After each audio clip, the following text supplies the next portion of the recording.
Prolazim gradom i gledam lica, sve isprazne mušterije. Kupili su živo da ga tako lako odbace. Onda ne znaju kako da se bore, ni kako da izađu van, jer protiv prljavog grada niko ne može sam. Grad se obnavlja, ulice stare, povijest se totalno raspada. Novi gmazovi po nove vođe dolaze sa istoka.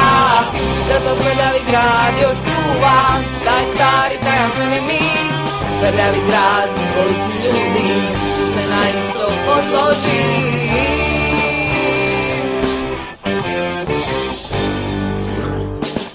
Zato bježim iz prljavog grada, od bezličnih osoba.